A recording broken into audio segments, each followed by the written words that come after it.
Shalom, Boker Tov. Ayan, nagisa ho ako ng yung parang upo din ho dito. Kitsuin ang tawag. Tapos nilagyan ko ho siya ng tuna.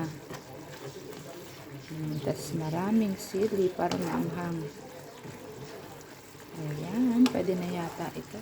Ito po yung aking breakfast. Nawala na yung kanyang tubig. Yan, gusto ko may konting sabaw-sabaw pa. Kaya okay na siya. Ang almusal ng Inday. Dew.